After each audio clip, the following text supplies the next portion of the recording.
This week on Dance of Joy, we talk about religious noodles, the yellow pages, and wedding samosas. All that and more as we watch Season 7, Episode 24 of our favorite 80s hit sitcom, Perfect Strangers.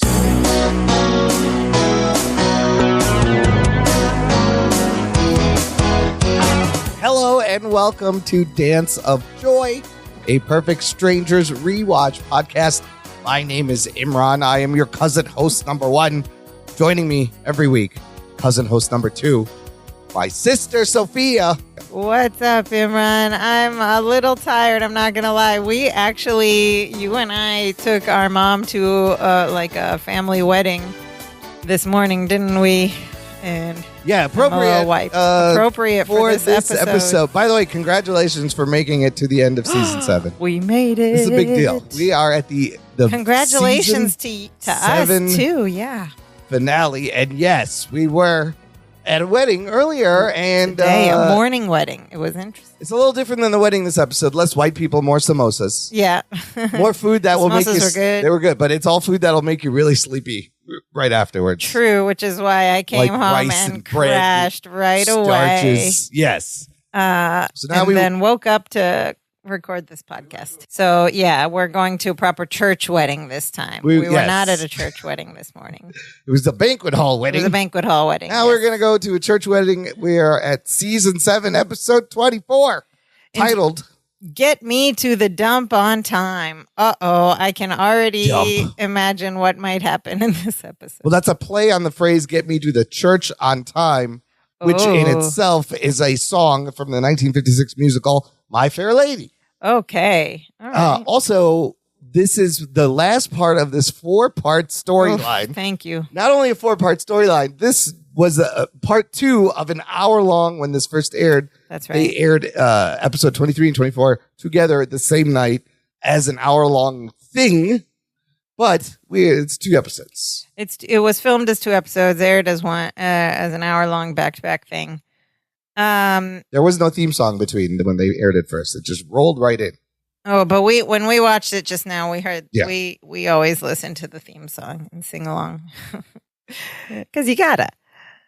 Okay, if you were to open the TV guide and read the description of this episode, you would have read, in the midst of planning for Balky and Marianne's sudden wedding, Larry realizes that he's lost the Meposian marriage necklace entrusted to him. Oh, boy, this sounds like... that's where the dump comes in. This sounds like all new mythology that's never been brought up before. We'll find out. Yes. Of course, we have our fantastic cast of Bronson Pinchot as Balky, Barklund Baker as Larry, Rebecca Arthur as Marianne, Melanie Wilson as Jennifer, and quick cameos. We can't forget. The last appearance of Belita Marino as Lydia, Sam Anderson as Mr. Gorpley, and F.J. O'Neill as Mr. Wainwright. R.T. Just brief cameos. Only Lydia has one line. That's it.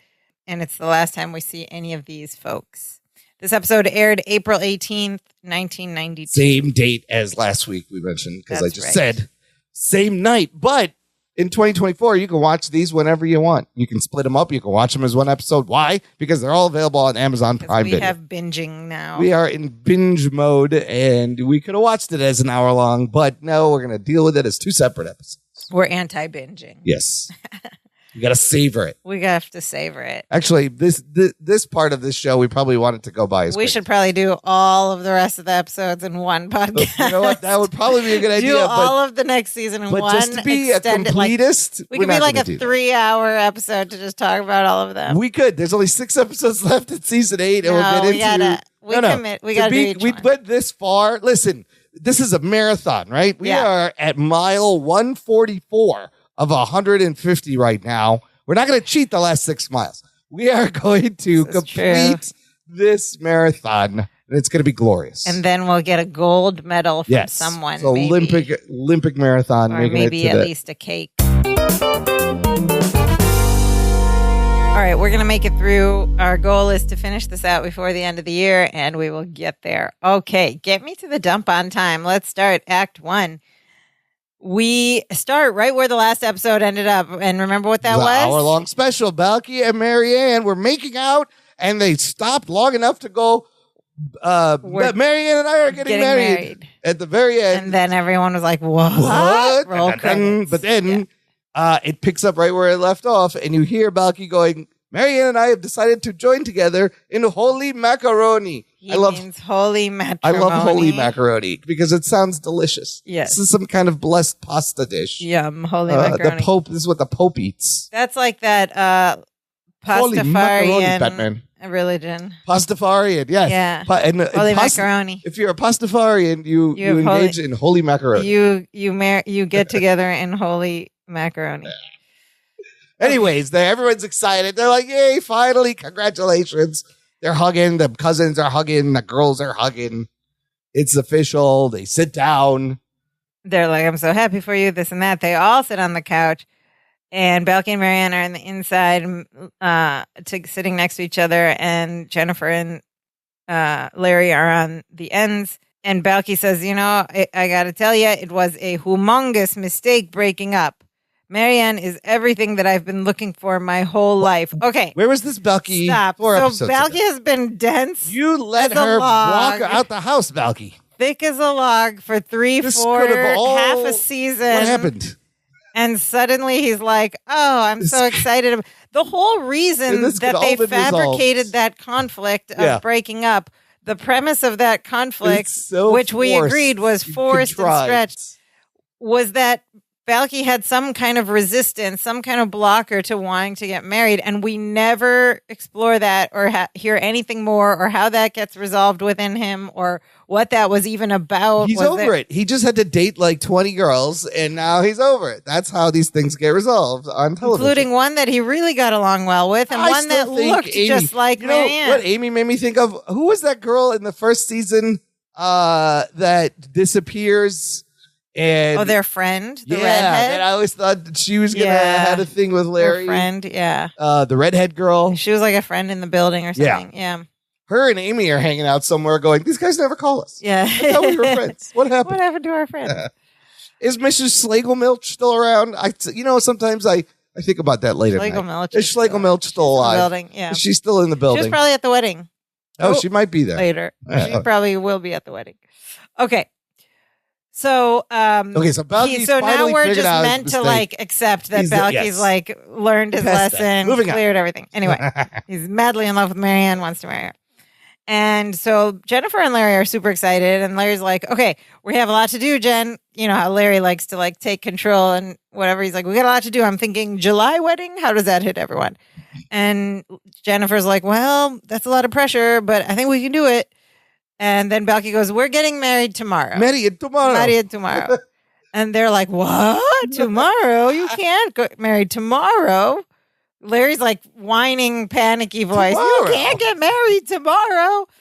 And Balky says, you don't understand. And he turns to Marianne and he says, tell them, pumpkin. Tell them, pumpkin. This is great. Why isn't he saying my little lamb kebab anymore? But she is the expert on Meepo's traditions because he keeps throwing it to Marianne and goes, tell them, pumpkin. And she goes, there's a sacred Meeposian tradition that says once a couple announces their engagement, they must get married within 24 hours. Okay. Why? And Balky says, and what happens if you wait any longer than that? And Marianne goes, oh, all of your children are born with hooves. Balky goes, that's right. And Larry's like, nothing is simple with you, Meepy. This is new information. Because this is new information. I believe there was an episode in season 6 called See You in September when Larry and Jennifer got engaged. And there was something about Meeposian tradition is you have to set your wedding date after 6 phases of the moon. From getting engaged, you must set your wedding date. Now all of a sudden, maybe that's for non-Meeposian weddings, estranged, non-ethnically Meeposian. Okay, so if you're Meeposian, relatives. the rule is. I mean, they are cousins, but he's 24 hours. Oh, Larry is part Meeposian now, so he should have to follow the 24 hour. He's not part Meeposian. Yes, they're related. They're cousins. Well, they're cousins by marriage or something. Is it marriage? It was this long I don't remember. I thought he was part thing, Meeposian. But he's not part Meeposian. Okay, but so they changed the rules. It was 6 phases, but now it's 24 hours. I know. Gives us a ticking clock here. Great. This episode, they simultaneously want us to remember all the previous customs and want us to not remember the previous customs. That's true, because some of them are consistent. Some of them come back. And some of them are just made up. Like, oh, yeah, remember that? Brand new some things. Some of them are like, when did that start? So Larry's like, look, if you're getting married tomorrow, if we're going to have a Mimposian wedding, do we need like jugglers, livestock, a wedding hat of some kind, he says. He's trying to guess Mimposian things. And Balky's just like relaxed. He's not freaking out. He's like, no, we'll have all of that when we go to Mypos for our honeymoon. Oh, they're going to go to Mypos. And then they're like cuddling, canoodling a little, giving each other's eyes on the couch. And he said, but for this ceremony, all I need is a shine on my shoes and my bitatatataratatui. And every time, and they say this a lot in this episode. And on the tui part of ratatouille, he like spits you have off to turn to the your side. head and spit. And Larry, of course, so that missing beat goes, bitatatataratatui. And Balky says, yes, the Mimposian marriage necklace. What? We have never heard. We've had one almost Balky marriage and one Larry marriage, and we've never heard of this marriage necklace. Again, he throws it to Marianne to get the details. He goes, tell him, Pumpkin. And she says, it's been a part of the Mimposian marriage ceremony for centuries. And he says, and what happens to your marriage if you don't have it? Your marriage is doomed. Your marriage is doomed. That's right, he says. Okay. So doom and gloom. Yeah, everything is doomed, and your kids will be born with hooves. And Larry's like, there's no way we can get that marriage necklace all the way from Mypos by tomorrow. And Balky goes, cousin, you don't understand. Tell them, Pumpkin. And she says, when a Myposian boy comes of age, he's given the necklace. The bitatatutatata ratatouille, Balky says that. And Marianne goes, what he said. And she says, whenever the moment is right, he wants to be prepared. So he carries the necklace with him wherever he goes. Except, of course, when... And then Balky says, except, of course, when he's... And together they go, in the shower. And they laugh like it's some big joke. Okay, so there's a little background on the ratatouille marriage necklace. A completely new Myposian marriage custom. Okay. And now Larry is in preparing mode, and he's like, okay, if we're going to do this tomorrow, we're going to need some things. He runs over into the table. He goes, all I need... This is how you did stuff in 92. All I need is a pencil, a paper, and a phone book.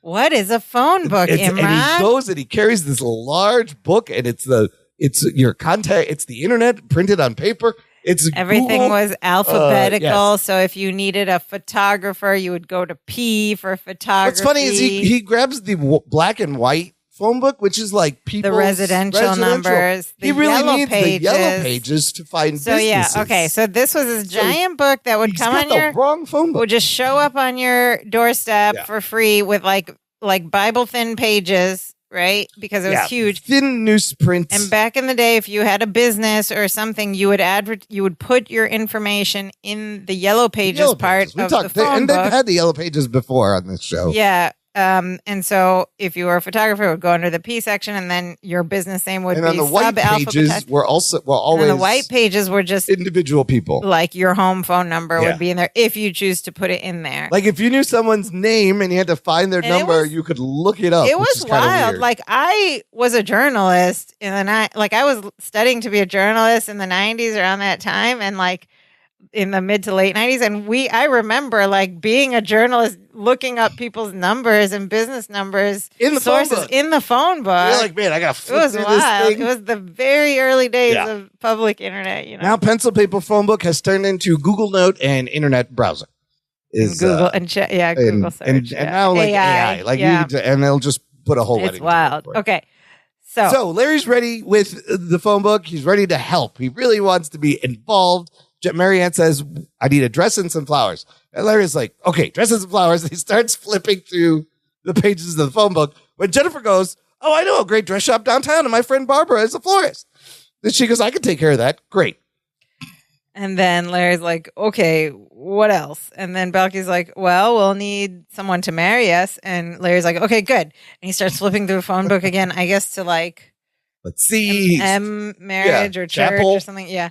priest. Let's see. And then while he's flipping to find something, Jennifer goes, "Oh, my father knows a minister. I'm sure he could marry you tomorrow. I'm sure he could marry you tomorrow." She just assumes it's that not this even guy a minister is free. I know. It's a minister my father knows. I'm sure he has nothing going on tomorrow. It's a minister that doesn't get booked a lot, clearly. Maybe. It's an unpopular minister. Maybe he was moved around from the church. He did some bad things. He will be available for you guys, I'm pretty sure, without actually checking or making any phone calls. Great. Jennifer's taking care of that. And Valky's like, okay, perfect. And Larry's like, okay, got it.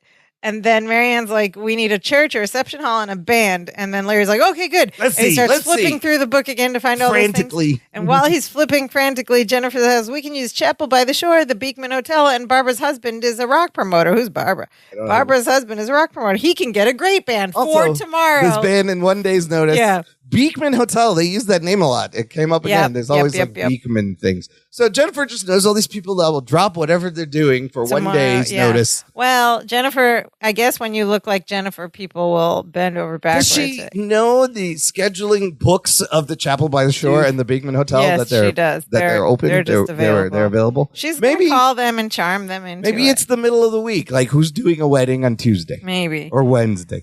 So anyways, she's found everything. And she's like, Marianne, we got a lot to do. Let's start making some phone calls. So that's how you have to do everything. You have to you have to make phone calls. You're still going to need the yellow pages. She knows all the numbers. Anyway, so they get up and they kiss and it's cute. And Marianne's leaving and Balky throws her a kiss and she catches it and goes upstairs. They're very cute together. So the girls are gone and leaving just the cousin sitting on the sofa. And Balky's like, I'm going to get my shoe shine. He goes, cousin, what shoes do you think I should wear? Larry starts to answer and Balky just cuts him off. He goes, you're right. I'll get them all shined. And then he runs off up the stairs. I'll shine them all. But then he turns around and comes back and goes to cousin Larry. He goes, cousin, you want to come with me? And Larry has a kind of, you can see in his face, he's kind of disappointed. He has nothing to do. He was very excited about helping with these yellow pages and going into planning mode. And Jennifer ruined all of that. And now it's like all taken care of. And he's like, look, I'm sure you're much too busy to drag along somebody who's got nothing to do, kind of hinting to Balky, but Balky doesn't get the hint. He just goes, okay, and he runs off. And then as he's running off, and you hear Larry go, well, it's not the first time, And then he tells us the story about Christmas. Yeah, he's like, I remember that Christmas when I was 7, and nobody in my family remembered to wake me up. Oh, no. Wait a second. When did Home Alone 1 come out? 1989. Okay, so a similar story. Kevin! Yeah. Larry! This is what I say, Larry!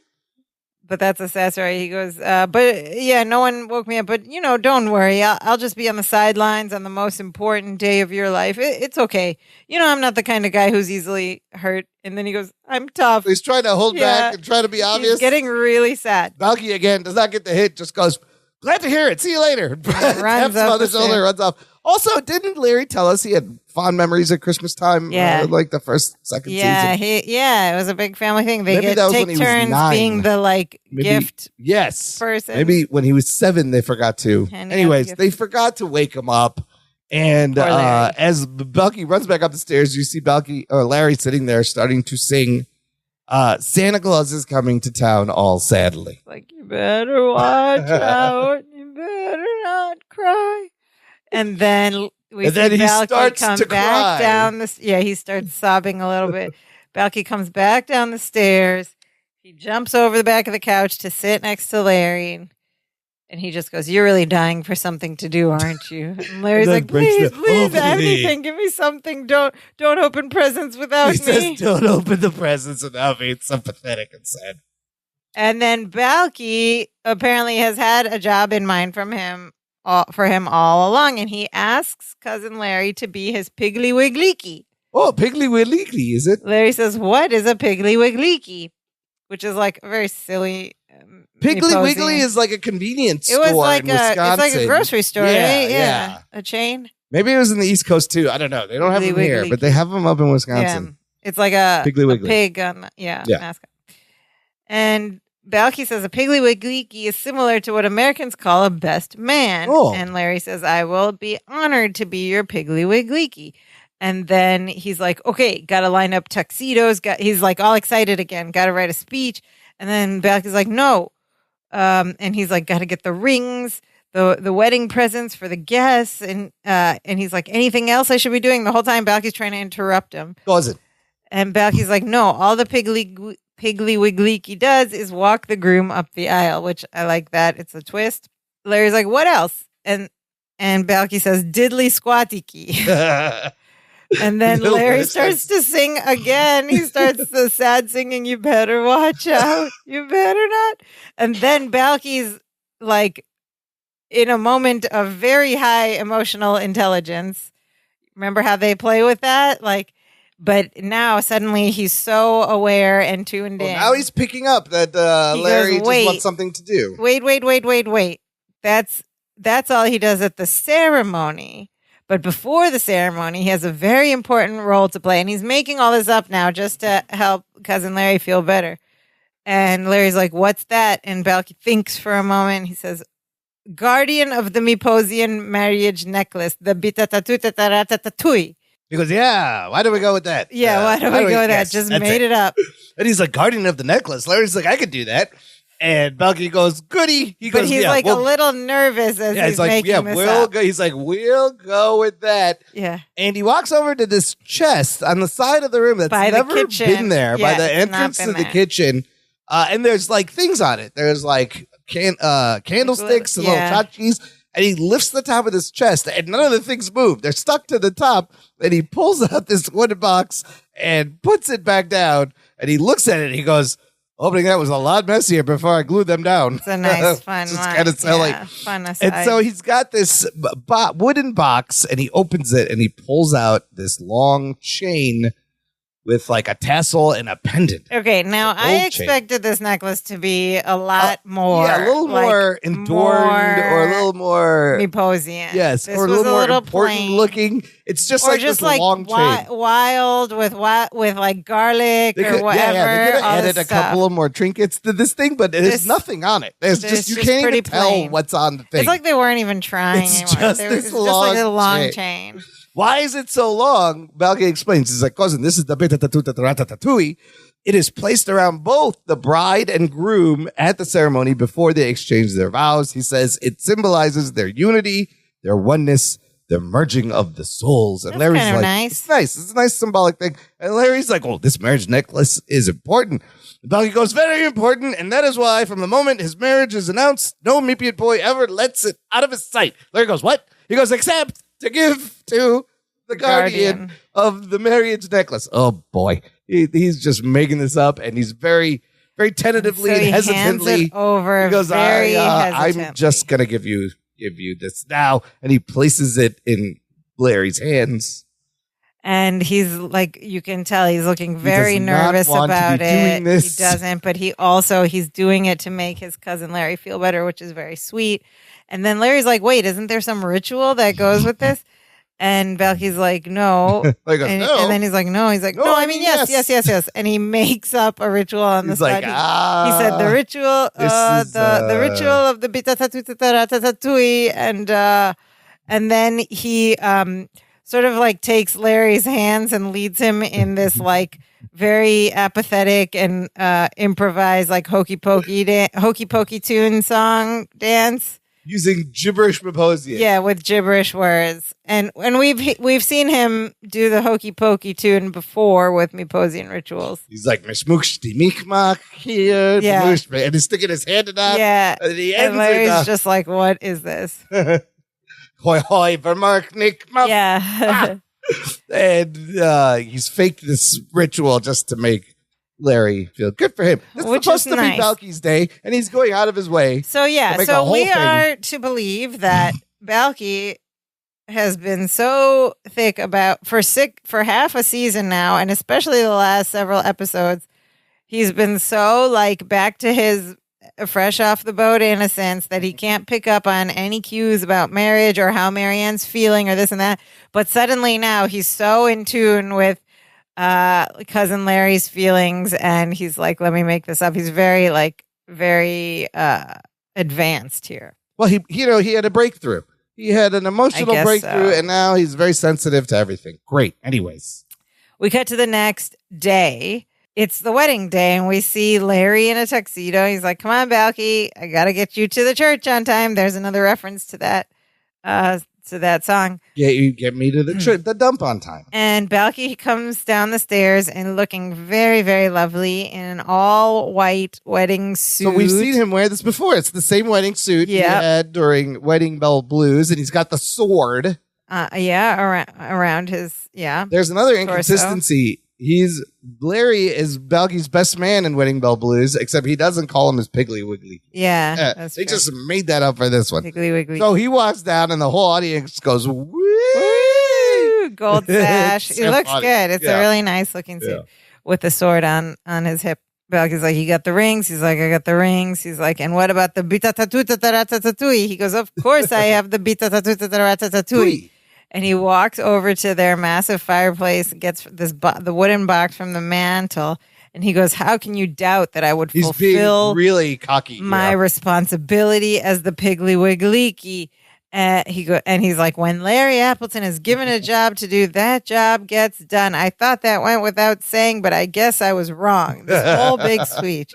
Balky's like, I'm sorry. You're the best Piggly Wiggly in the world. Larry's like, I knew how much it meant to you, so I found the perfect place to keep the necklace. And he opens the little box, and we see very briefly that's empty, and he shuts it real quick. Snaps it shut real quick. It's really funny. The timing is great. Yeah, the timing He's like, I found the perfect place, and he opens snaps, and you can see the box is empty.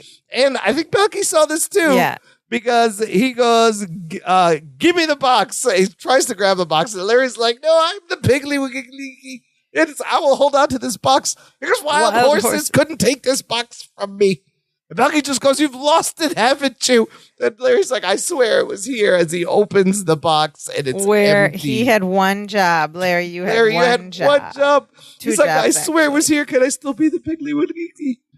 And then Balky slams the lid shut on his fingers. Ow! Yeah. And steps away as the scene fades to black. So there's our central tension of the episode, because we got a ticking clock this and necklace, a missing marriage necklace. The marriage will be doomed. Yes, the marriage will be doomed, of course. Doomed. Listener, you can join these conversations. The conversations will be ending shortly, as we have only one 6-episode season to go.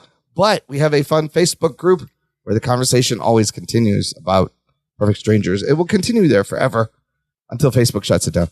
You can join it. There's a link in the episode description, and you can, there's the first 3 episodes of season 8. I posted the threads so you can watch along on Amazon, leave your comments, and you can meet other fun fans and listeners of the show and fans of Perfect Strangers. We got your people. It's where you're going to meet your people. We are your people. Yes. Come and join us. We're not a cult, I promise. Not yet, anyway. So see where this goes. All right, let's roll into Act 2. We again start right where we left off. They've lost the necklace. Balky's like, this is just great. You've lost the bita tatu tataratatui. Larry's like, I said it was gone. I didn't say it was lost. It's in the house somewhere. Balky's just mad, screaming at, where is it? Yeah, Balky's very upset.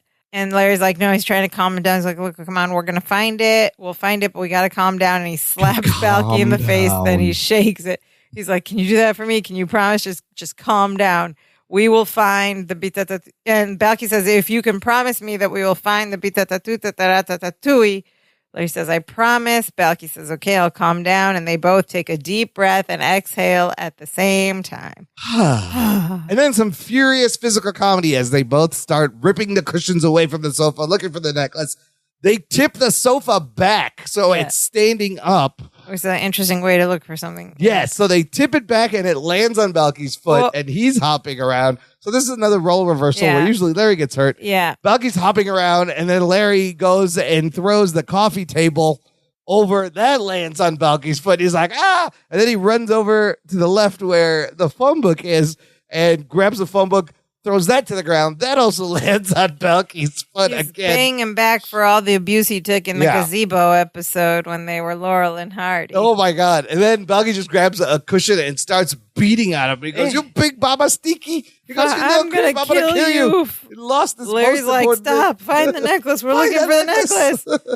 Balky runs over to the closet and goes in, and you see things just start flying out of the closet as Larry is just like calmly leaning on the post. And Larry's trying to make him feel better while they're looking. He's like, you know what's great about this? You're going to have a story to tell your kids about how you and I frantically searched for the bitatatui on your wedding day. Clearly, Balky's like, I hate you. I love, you know how you have that moment, everything's going wrong, and the guy's like, you know what's great about this? Silver linings. Then he starts to lie. He's like, and Balky grabs him by the throat and drags him across the room. And while they pass the couch, Mark Linn-Baker like steps on the top of the back, so it looks like Balky has lifted Larry up in the air, and then he drops back down. It's kind of funny.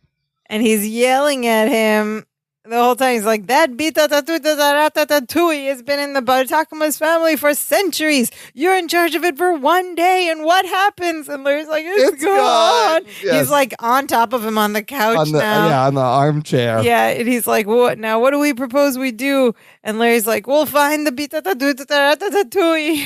And then he spits off to the side, and then they both pause to like wipe the spit from the chair. Sofa. From the upholstery. And then Larry's like, I've got it. He goes, I remember now. Oh, what happened? I remember. He gets up. He runs over to the fireplace. He's like, I remember. I had the necklace when I was here. Then I went into the kitchen. I grabbed an orange. I came back in here. I peeled the orange, and I was on my way back into the kitchen to throw away the orange peels when I saw that pot. And he goes over to that new piece of furniture on the other wall. Like a maroon big red clay pot. Which also wasn't there before. Well, that was the day before. I guess they could have put it there in between the day. And so Balky grabs him by the throat and drags him over to the pot. He goes, so I threw the orange peels away and I put the necklace in here. And he puts his hand in the pot and he brings it out and it's orange peels. Oh, he threw away the wrong thing. Oh, no. And then Balky's about to strangle him again. And Larry's like, don't worry, we can get the necklace out of the trash. And Balky says, would that be the same trash they picked up today? And then he goes to strangle his throat again. And Larry's like, yeah, but the same trash, but there's a silver lining because the dump is on the way to the church. Isn't that great? And at which point Balky takes the pot from his hand and just smashes it over Larry's head. The clay pot, and it breaks, and the orange peels go flying, and then Larry kind of collapses, concusses, and with his eyes open, and Balky catches him by the head, by the face, like he goes down. He's just grabbing his neck. It's almost like a cartoon where you can see like the birds flying around his head when you get hit. Little bump rides, yeah. Okay, so Larry has thrown away the ratatouille. The next shot we see is of a garbage dump. Snap us a big old, just lots of trash. Garbage dump. Lots of trash. And we cut to a set of a garbage. They're in the garbage dump. They're going through bags. Surrounded by bags of trash. They've been there for a while. How do we know? Because their clothes they're in their wedding outfits and they're filthy. Balky's white suit is covered in black and Larry's black suit is covered in ash. And they just look gross. Okay. And they're like just desperately going through bags of trash. And Larry's like, we're never going to find it. I'm sorry. I ruined everything. And now suddenly Balky's coming around. He says, don't feel bad. It's not your fault. It's my fault. I never should have made you the guardian. No, I think this is Larry's fault. But the bitatatui. And Larry said, well, you had to. It's the Piggly Wiggly's job. And Balky's like, no, it isn't. They've sat down now, like out of frustration. And there's emotional lesson time music here as the truth is going to come out. Balky says, no, it isn't. And Larry's like, what? But you said it was. We even did a little ritual. Remember? He's like, hoingy boingy in, hoingy boingy out, like the hokey pokey. Hokey pokey, yes. And Balky's like, nope. There was no ritual. That was just the hokey pokey with some pseudo-Meposian gibberish. How come Larry does not recognize the tune of the hokey pokey? Wouldn't he have been like, is this the hokey pokey? He's never done the hokey pokey. Balky explains that he felt so bad for him because Larry wanted so badly to have something to do that he invented the fact. He didn't invent the role of the Piggly Wiggly. He invented the fact that the Piggly Wiggly has to be the guardian of the necklace. He says, you don't do that. The translation of Piggly Wiggliki is just he who walks the groom up the aisle and then does absolutely nothing. And then does absolutely nothing. Easy job, Larry. You could have been fine just doing that. Could have been fine. But Larry explains that he wanted to play a bigger part in the wedding.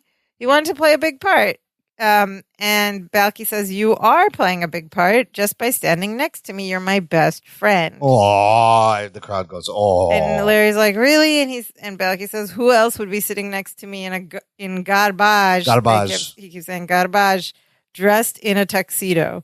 And then there's a beat. He goes, of course, it's your fault we're sitting in garbage. So it is his fault.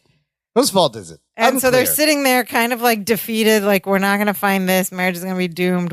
Balky's like, I messed up. Larry's like, I messed up.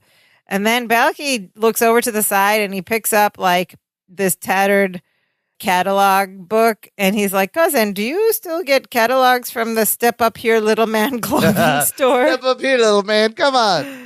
And Larry goes, yeah, but I'm their tallest customer. And he shows him the catalog. He's like, this is your catalog, which means we're in the vicinity of our garbage. They found our garbage.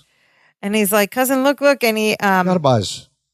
He goes they get up and they're looking around the area. He's like, oh, here's last night's dinner. Goat spleen surprise. He holds up this thing. He goes, it's covered with eggshells. Why didn't I think of that? I like that line.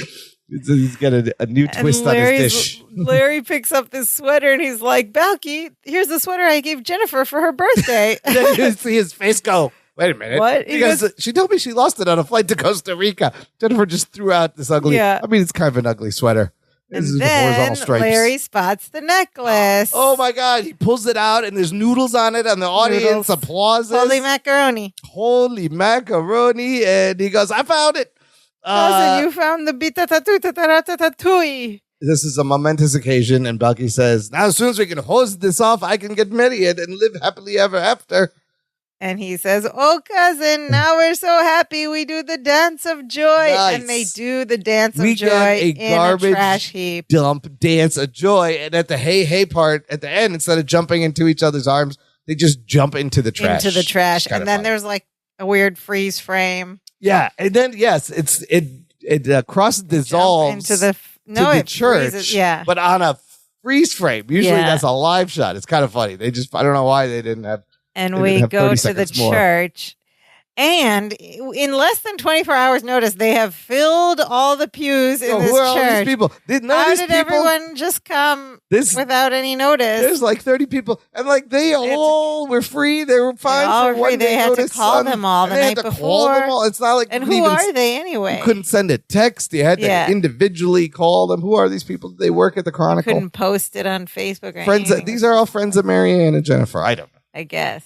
But we're at the church, and the minister's like, there's going to be a slight delay. There, we have that pesky little problem of no groom. Yes. I guess they are late to their own thing.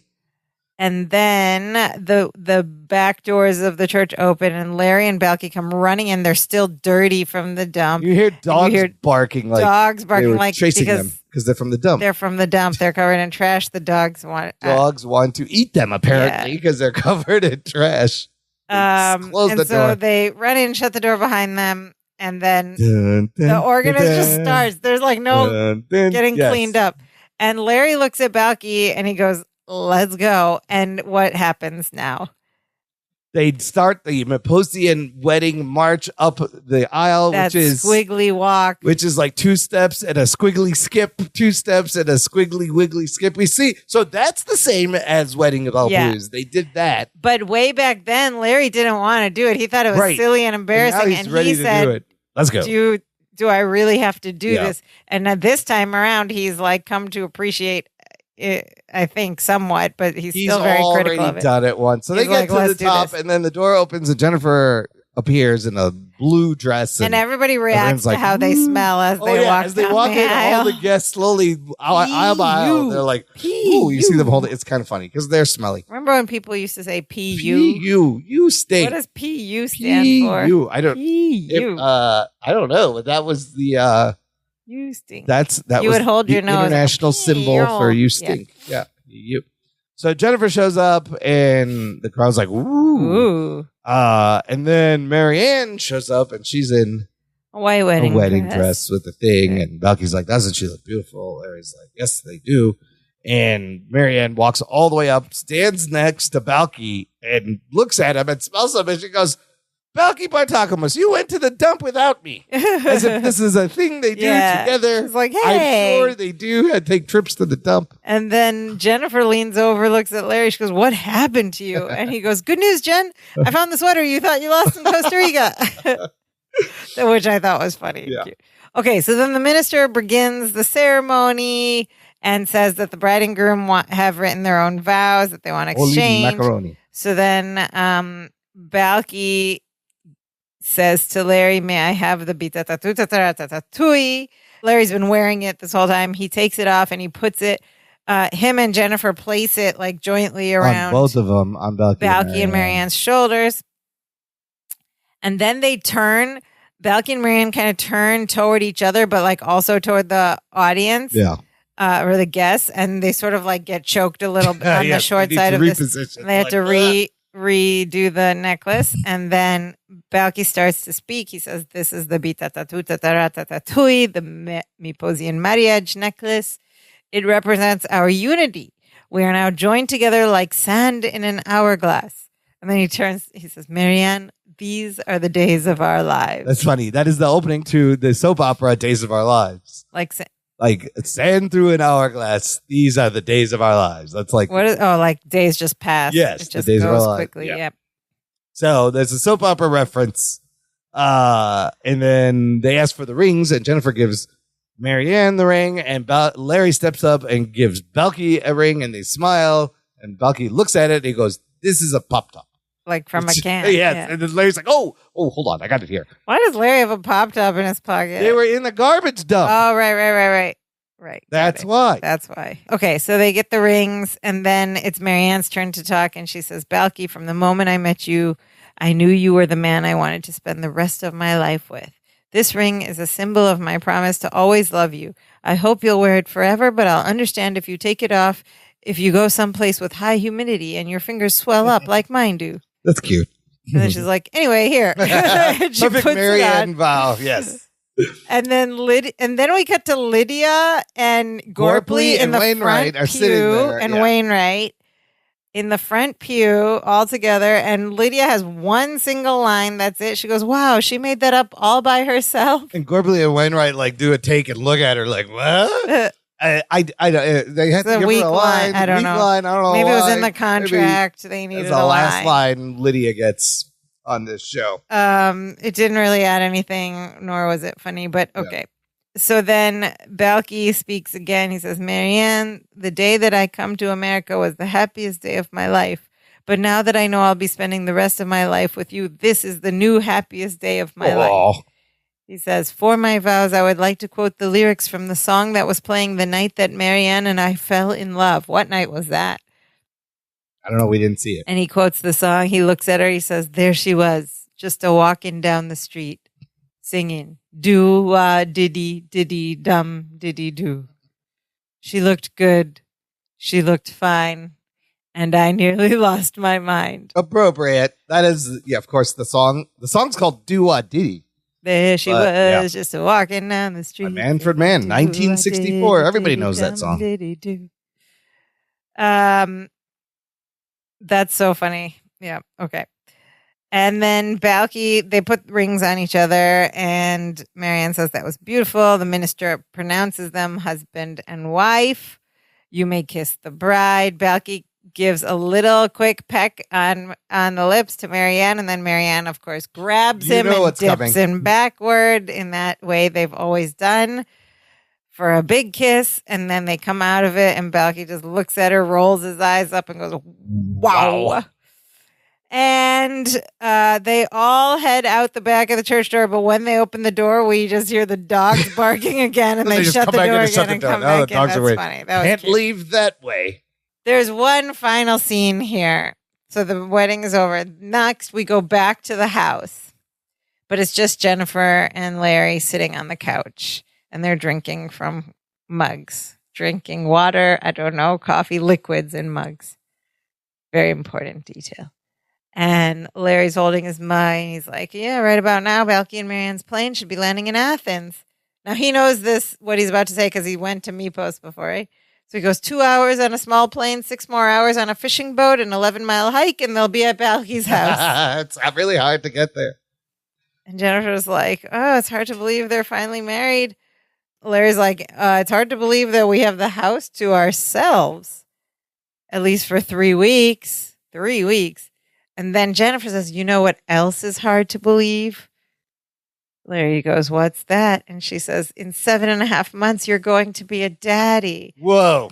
And then Larry at first goes, that's nice. And then he, of course, here's where the mug comes in, takes a sip of his drink, then it hits him. And what do we have? Beautiful spit take. Pretty good spit take. Spit take. And he's like, a daddy. And they're like, oh, and they get all excited and roll credits. So like a little cliffhanger at the end. Cliffhanger. They're going to have a baby. And Jennifer, like very 3 months. Very remarkably held that a secret through the wedding.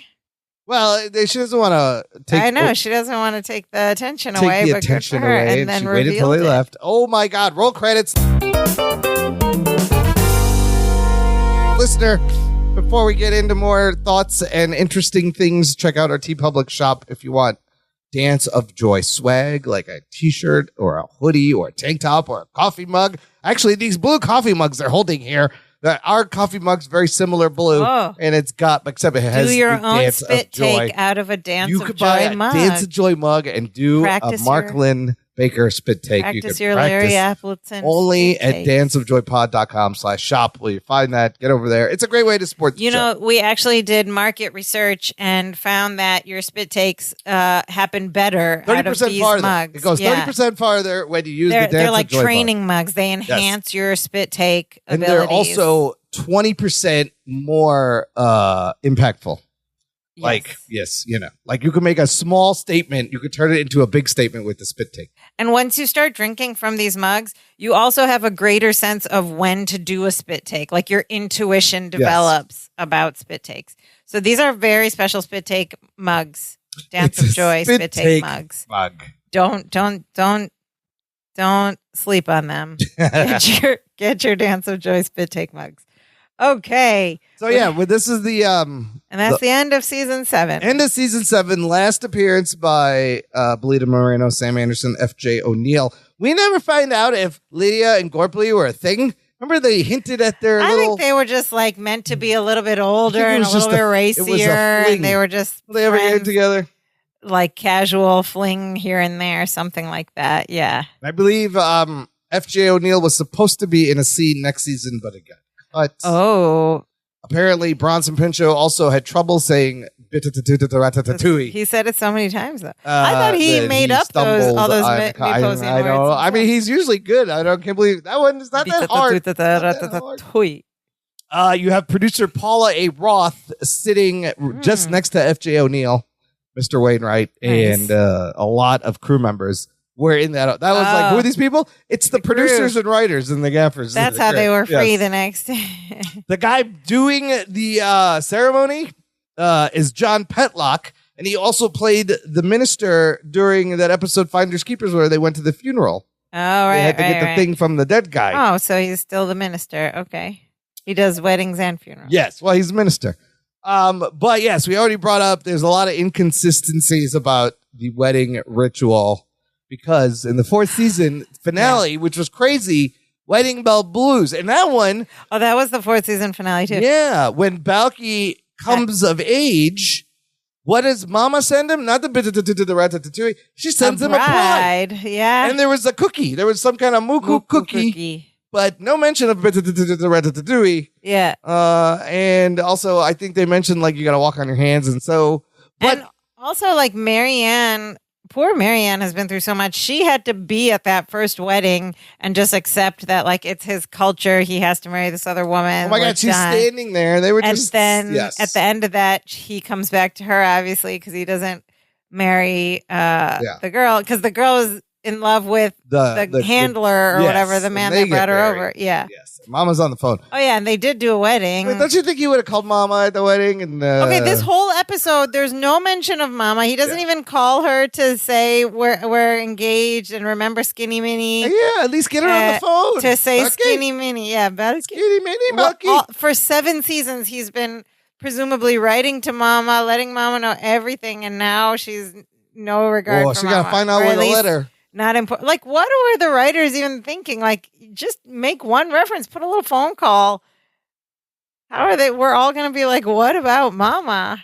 Listen, anyway, this is the show. At this point, I believe the ratings are going down. So one note about what's going to happen. We're in April of 1992, right? The 7th season ends. Yeah. They film, originally, season 8 had, they gave them 13 episodes, and then they just wanted to put everybody out of their misery, get this done, cut down to 6 episodes. They filmed those episodes the summer of 92, July and August. Okay. Now, the fall 92, 93 season starts in September.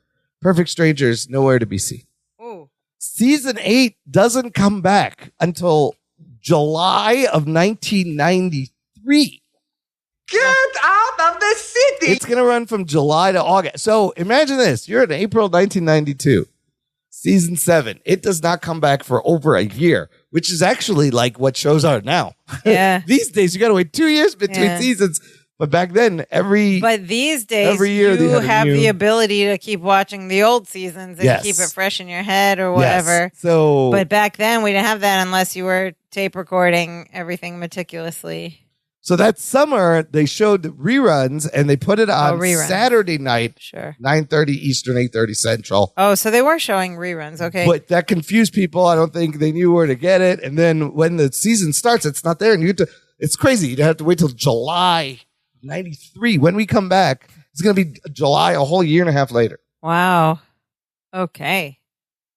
What'd you think of the episode? I mean, I'm just glad we got through this. I don't know if this needed honestly, 4 episodes. The whole 4 thing. I mean, exhausting. We've been talking about this for the last 4 weeks. It was a bit disappointing. It was fabricated. It was contrived. It was padded out. It's fillered out. We have to suspend a lot of disbelief and leave a lot of questions unanswered just to allow us to carry on with the story. And this one just didn't do it for me. I was like, what? Why are these customs different? We haven't had this day. But I'm still stuck on how did they change Balki's feelings about marriage, and why was he opposed to it in the first place? What was his hang up? It didn't get explained. It was just an easy, convenient way for them to create some conflict. And they make up this necklace and have Larry lose it, and it's all kind of... That's not believable either. Larry's not goofy brained like that. Oh, you know what this is? This is what I was going to say. It's very 2024 adult ADHD, like all the social media people being like, oh, I walked into a room. Where did I put this? Where did I put that? Everyone has ADHD now. This was that. His behavior because you would think Larry, this would be the most important thing, and he would keep it, and he would go overboard to keep it under lock and key. He would sleep in it. He would just be wearing it the whole time. Why all of a sudden now? It's only less than 24 hours. Yeah.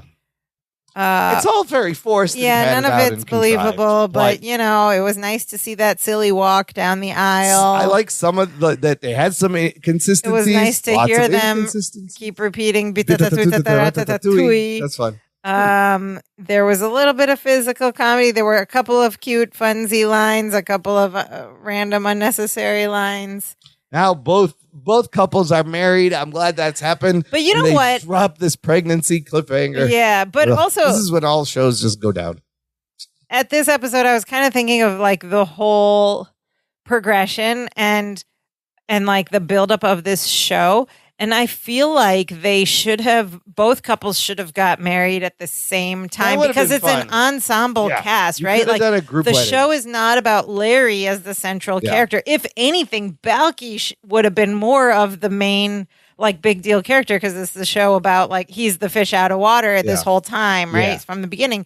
But why did they focus on Jennifer and Larry so much? And then Balki and Marianne were this side couple after the wedding. But if they had both gotten married, they met at the same time. Their relationships are the same years old. They should have gotten married at the same time. That would have been fun. And you could have done cast. You could have done a great 4-part episode of them trying to get married at the same time and maybe before, go on location somewhere, kind of like they did with that 2-parter.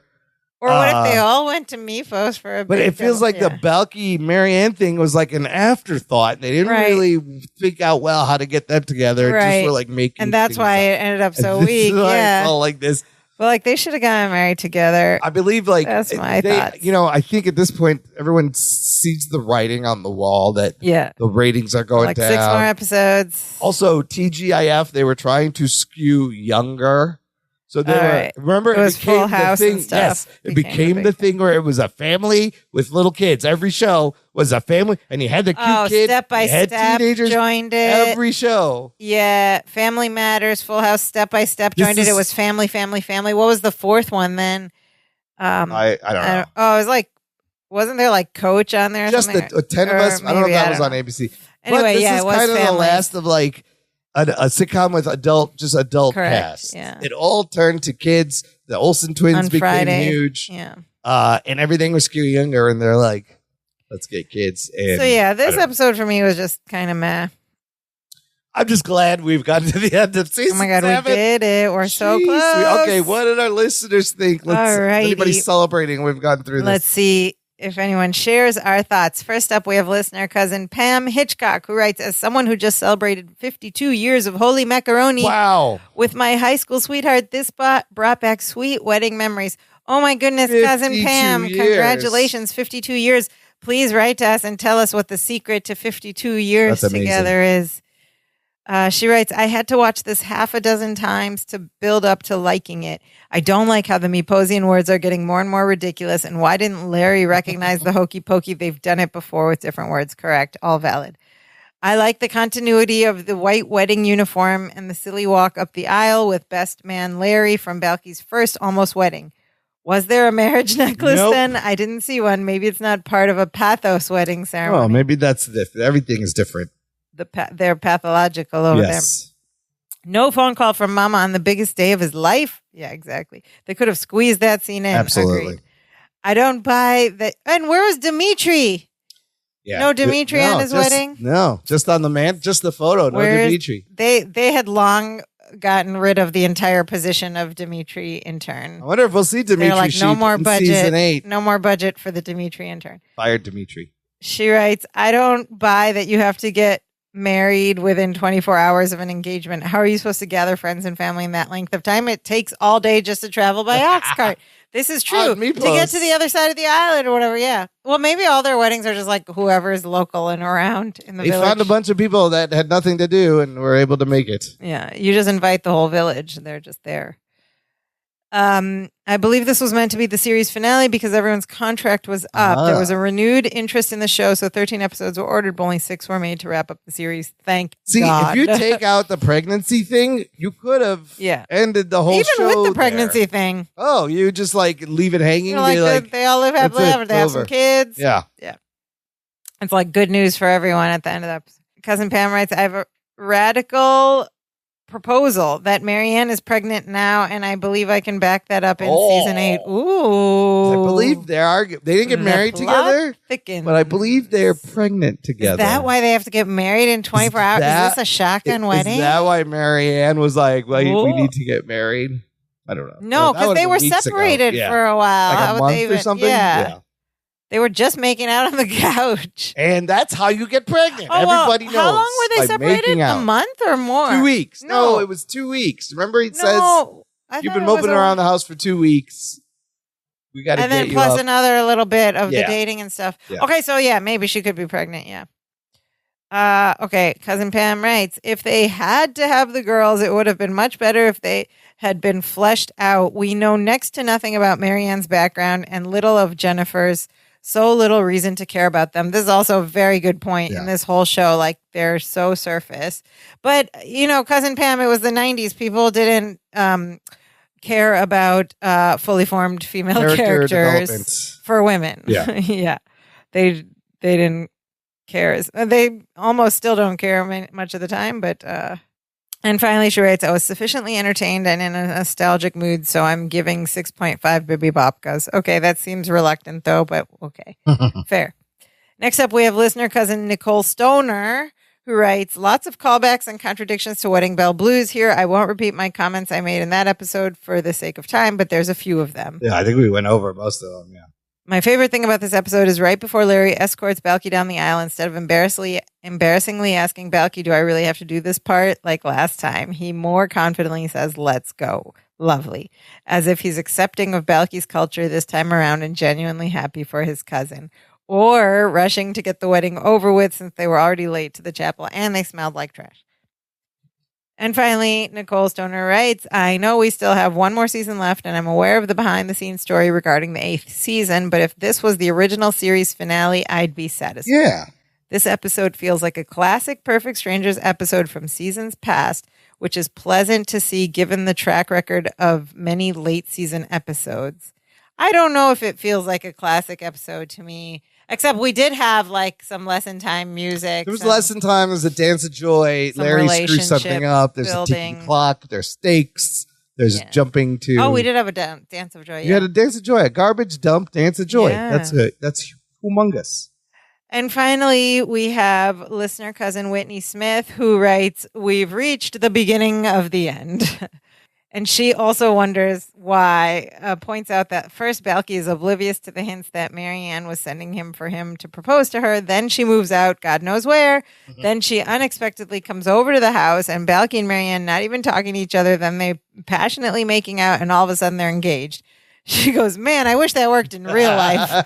You and me both, sister. If only things were that easy. That reminds me of the Simpsons episode where like all the animals escape from the zoo and Homer's like, hold on, I got this. And he goes, Jumanji. And he goes, why does anything in the movies ever work?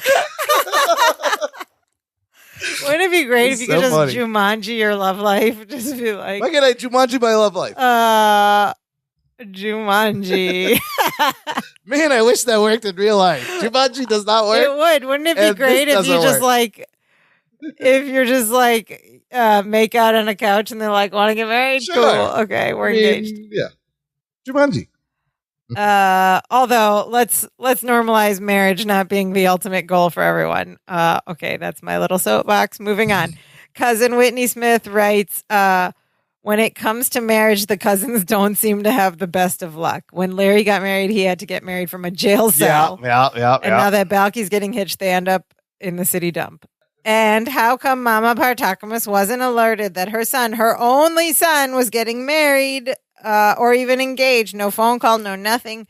What if Mama didn't want to give her blessing? They didn't even ask her blessing for marrying Skinny Minnie, Marianne. Very good point. Whitney Smith also did not like Marianne's wedding dress. I mean, it was all right. It was okay. Just the wedding dress. And she's shocked that Mr. Gorpley attended this wedding, or maybe he was forced to come.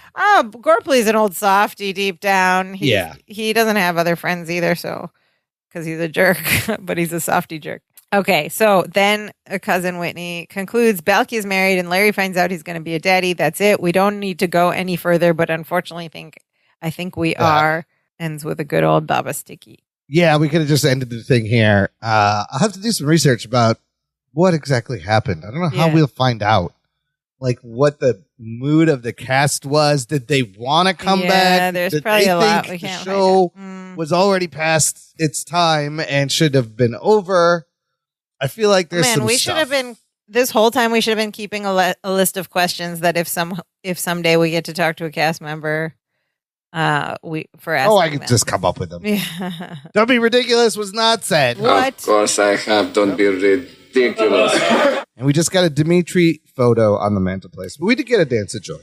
This could have been an excellent place to have Dimitri in a tiny little marriage necklace. But where? At the chapel? No, just dump? Like on the on the thing? In the chapel. Yeah, I don't know. I really wanted to see Dimitri in this. Dimitri with his own bit. Yes. That's fun to say. Now we are at Perfect Strangers Today, or PS Today, which is the segment of this podcast in which we discuss can we redo this episode today? Would things hold up? What things would need to change? I guess we talk about this in the context of the whole all four episode arch. No, because we already talked about the last 3 episodes. Yeah, that's true. Okay, so this one really. You garbage. Can do it yeah, again. you can. You can still lose. You can make up a thing. You can lose the thing. Garbage. You still got to go to the garbage dump to get it and get dirty and late. And the wedding is there's really nothing. Yeah. Aside from the phone book. Yeah, the phone book. Figuring out she could still be. I know people in my contacts. It's a lot more believable today. Actually, this is like pro PS today. It's a lot more believable today to be able to schedule something in 24 hours and get people there because of the technology we have in our hands. That's true. It would be a little more believable. Far less believable back then for them to have pulled that off. Yeah, you could do a lot. You could set up a last-minute gift registry and have people buying things. Yeah, exactly. Right away. So this is a pretty high PS Today score for this. Largely, I don't think anything is... A minus. Yeah. A plus. And there's nothing dated except for the phone book, and it all still holds up. A minus. Okay, yeah. All still holds up. Yes, today, thumbs up. Well, we made it to the end of season 7. You know what that means? Exhale. That means we're going to have a season break special. We're going to have something real special as we do every season break special. So you're just going to have to wait and see what it's going to be. It's nice to take a little breath between seasons. Yep. And then it's push to the end. Just 6 left, and then we'll have to do a wrap-up listeners' favorite moments, some kind of, we'll do something special at the end. But we are close to the end of this marathon, this leg of the marathon. Oh, my. In the meantime, there's a couple of ways you can support the show. I mentioned buying swag at our TeePublic shop, but you could also tip us with a virtual tip jar. You could buy us a virtual coffee. A donation. If you visit danceofjoypod.com, there's a little buy us a coffee button. It is a donation. All proceeds go back into hosting the show and keeping it up there and keeping it coming. We appreciate everybody's support. The people who have sent us coffees have been wonderful and very needed. We also appreciate all kinds of other engagement from our listeners. Please visit our website at danceofjoypod.com. From there, you can visit all of the places where this podcast is streamed. Go to all those places. Please, please, please leave us a like, hit a subscribe button, leave us a rating, a review. You can also leave us a voice message right from the main website. Call in, tell us not call in. Press that button, record your voice. Tell us what you thought of this episode, of this wedding, of the bitatatatatatatui. Do you have other marriage rituals in your life? Let's hear about it. You can also send all of that to us in writing at danceofjoypod@gmail.com or just come say hi on any of our social media accounts. We're on Facebook, Twitter, and Instagram. We love to hear from you. But Imran, what is the most important thing our listeners should do? Make sure you don't lose a made-up cultural item when you need it. It wasn't made up to Balki at the time, but yeah, don't made up lose for this episode.